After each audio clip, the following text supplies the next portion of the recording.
Selamat datang di Dewa Petir Production. Halo, assalamualaikum warahmatullahi wabarakatuh. Berjumpa lagi dengan Dewa Petir Production. Semoga rekan-rekan semua selalu diberi kesehatan, umur panjang dan rezeki yang melimpah barokah. Amin amin ya robbal alamin. Rekan-rekan semua, di sini saya akan menceritakan sebuah perjalanan, yaitu di suatu ketika saat saya berada di suatu tempat, suatu malam saya diajak Asep, itu namanya Asep, teman saya, sebut aja Asep, putranya Pak penjual penjual kue leker, kue serabi Solo, itu penjual kue serabi Solo. Suatu ketika dia mengajak saya, "Mas, engko bengi melu aku yuk," dia bilang begitu. Dan saya jawab, "Melu nendi?" Saya tanya gitu. Dia bilang, pokoknya melu aku." Seperti itu ya. Dia bilang seperti itu. Engko rene jam 11-an, jam 11 bengi, engko rene ya. Dia ngasih waktu ya, suruh datang jam 11-an, suruh datang ke tempatnya, di tempat jualan itu. Asep ini adalah anaknya penjual serabi ya. Sedangkan ayahnya Asep ini, dia tampangnya sangar ya. Tubuhnya gede, besar, potok gitu ya, keker itu ya, sangar sekali, seperti dan dia suka pakai ini jaket brimob itu ya. Jadi kalau orang yang tidak tahu dikiranya brimob, padahal dia berjual serabi di situ, serabi Solo itu. Ayahnya Asep ini juga belinya bisa beli motor juga di situ. Motornya itu dia suka sekali, motor 2 tak ya, kayak kayak motor RX King itu, tapi bukan RX King, mungkin mbahnya motor RX King ya. Jadi sangat boros sekali kalau dipakai itu. 1 liter aja mungkin jalannya sangat dekat sekali, udah habis bensinnya itu, rekan-rekan semua. Suatu ketika Asep ini ngajak saya ya datang di situ, dan jam 11-an, setengah 11 saya udah datang di situ ya. "Ono apa ya ngejak-ngejak rene iki, wengi-wengi jak rene?" Saya tanya gitu. "Wis pokoknya melu aku," gitu. Dia bilang yang penting ikut saya gitu ya. Akhirnya saya ikut juga. Ternyata saya itu ini diajak ke belakang tanah kosong itu ya. Banyak tanah kan di situ, masih banyak tanah kosong ya. Diajak jalan lewat gang-gang sempit, terus lewat tanah kosong itu. Tepatnya di pinggir sungai, mungkin iya, dekat sungai Gajah Wong ya, nggak salah, Sungai Gajah Wong di situ. "Ayo melu aku, anak nendi rono kayak ngetut ke aku, engko manu rak ngerti dhewe," dia bilang seperti itu. Saya sebenarnya juga takut ya di tempat-tempat gelap seperti itu, dan saya ikut saja ke situ. Akhirnya sampai situ, ternyata udah banyak orang di situ, banyak pemuda di situ, banyak ya, kira-kira ada 6-7 orang di situ, udah duduk melingkar di situ. Ini bukan mau minum ya, tapi ini nanti saya ceritain, bukan mau minum ya. Jadi duduk melingkar di situ itu, dan di tengah itu ada ayahnya Asep ini ya.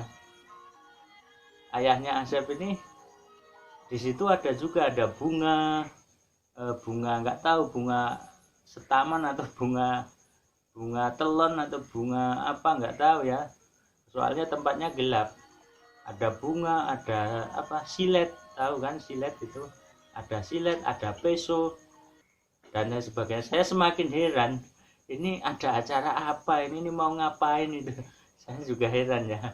Dan juga ada apa, penerangannya itu kayak api unggun itu ya, ya api sedikit lah, nggak terlalu besar ya, tapi kayak api unggun itu penerangannya seperti itu.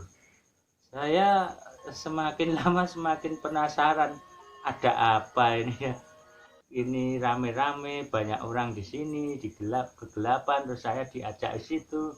Saya sempat berpikir lah, jangan-jangan nih mau berbuat tidak baik ini pada saya sempat berpikir seperti itu, tapi tidak, ternyata tidak ya.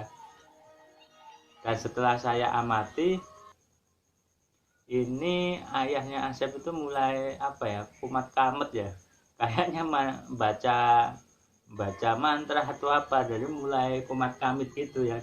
Di kegelapan kan gerenang-gerenengi kelihatan ya dari ini, sama ini, di bunga ini sambil apa, pegang-pegang bunga yang ada di depannya itu. Kemudian ada juga masukin sesuatu yang di dalam apa, di dalam api yang kecil itu, dan baunya harum sekali, mungkin itu kemenyan ya, mungkin dia bakar kemenyan juga di situ, aromanya juga menyengat ya. Ini banyak teman-teman saya juga ya, mungkin pemuda ya yang ada melingkar itu ya, tapi saya juga hanya sebagian kecil yang kenal, sebagian kecil 1-2 orang aja, mungkin yang lainnya temennya pemuda itu, orang kampung situ ya. Setelah saya lihat itu ayahnya Asep ini mulai bakar itu, bakar kemenyan ya, terus sama kumat kami gerenang-gereneng gitu ya.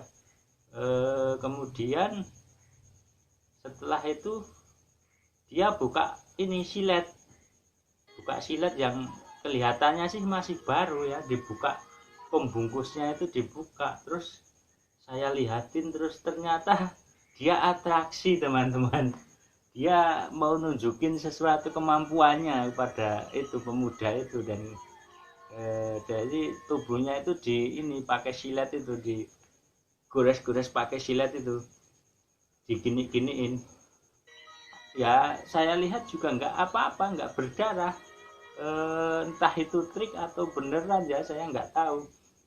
Tubuhnya sama sekali nggak luka, padahal pakai silet ini, di silet-silet gini ya. Zaman dulu sih heran juga ya. Sempet heran, wah ini wong ini ampuh tenan ini. Lalu motifnya apa, perlihatkan seperti itu di situ, saya juga nggak tahu ya. Kemudian setelah itu tubuhnya disilet-silet itu nggak mempan ya, cuma di pipi juga disilet-silet ini, ternyata nggak luka. Setelah itu lagi-lagi dia ambil peso ya, ada peso di situ juga, ada peso juga, bukan hanya pakai silet ya, tapi juga pakai peso. Tubuhnya itu di ekek pakai peso ini, di lehernya sini ini. Nggak apa-apa, nggak ada luka di lehernya, saya lihat sendiri ya, di leher sama di lengan gini, di ini pakai peso, ternyata juga nggak luka. Mungkin kebal atau apa nggak tahu saya, mungkin juga dia ingin memperlihatkan ilmunya ya mungkin, atau gimana atau cari tempat di situ ya mungkin, jadi melakukan atraksi di tempat gelap itu. Dan tubuhnya apa, pakai ini peso dia kekek seperti itu, nggak mempan dia, ayahnya Asep ini. Kemudian tidak berhenti sampai situ, dia atraksi lagi, peso yang buat ini ya bakar ya, masukin dalam api unggun itu, sampai pesonya itu benar-benar apa ya, mobrong itu lah, apa ya namanya, benar-benar panas itu ya, jadi sampai kemerahan pesonya itu. Ya ini mau diapain ini, saya batin ya, Ternyata teman-teman, pesonya itu dijilat. Ini ya, kalau jilat makanan sih enak. Nah ini peso yang masih membara, mobrong itu, kena api unggun itu, dijilat ini. Nah, diginiin kayak debus itu ya teman-teman. Jadi pakai lidah itu dijilatin begini, lidahnya juga nggak apa-apa, nggak terbakar, nggak gosong atau apa. Wah ini ya, mulai unjuk gigi ini ya, unjuk apa, kekebalan mungkin ilmunya diperlihatkan pada teman-teman di situ mungkin. Saya juga ya sempat heran juga ya, dia memperlihatkan seperti itu, punya maksud apa juga saya nggak tahu ya. Saya cuma diajak saja, diajak anaknya itu, waktu itu ya saya masih bujang ya, masih itu. Jadi saya juga nggak tahu, ternyata di tempat itu dia unjuk kemampuan teman-teman. Jadi itunya di ini, jilatin peso yang sudah membara apinya itu, di ini dijilat-jilat itu juga nggak apa-apa lidahnya, itu nggak tahu ilmu apa itu kayak gitu ya. Ya itu pengalaman saya, sedikit pengalaman teman-teman ya, baru pertama kali itu melihat hal-hal seperti itu ya. Kalau sekarang kan sudah banyak di tempat-tempat atraksi ya, hal-hal seperti itu digunakan juga para anggota keamanan biasanya. Kekebalan kayak gitu-gitu ya digunakan untuk anggota keamanan dan lain sebagainya, dan dia melakukannya dengan maksud apa juga kurang tahu ya. Mungkin bisa pamer atau cari kekuasaan, cari tempat di situ juga bisa ya, karena saya juga belum lama kenal dengannya. Setelah itu terus ini pada bubar setelah acara itu, saya juga sampai rumah juga berpikir, wah itu tadi ngapain seperti itu ya. Seperti itu teman-teman ya, cerita kecil-kecil saja, cerita kecil saya ya, hanya cerita-cerita saja, pengalaman kecil saya teman-teman. Mungkin sampai sini dulu ya, dan saya juga nggak pernah menanyakan itu, Pak kok iso rampan lading, rampan silat, silatnya dilatih geni seperti itu, ora kobong. Saya nggak pernah bertanya seperti itu ya, karena mau bertanya pun rasanya nggak enak saya. Oke teman-teman sobat Dewa Petir Production, itulah cerita kecil saya, cerita-cerita kecil saja. Mungkin hikmah yang bisa diambil dari cerita itu tadi ya teman-teman. Kita harus, apapun kemampuan kita, seberapapun besar kemampuan kita, masih ada yang lebih tinggi ya, yang lebih tinggi dari kemampuan kita. Setinggi-tingginya langit masih ada langit yang lain, dan setinggi-tingginya ilmu kita masih ada ilmu yang di atas kita. Hanya seperti itu ya hikmahnya. Jadi kita harus selalu berserah diri ya kepada Allah Subhanahu wa Ta'ala.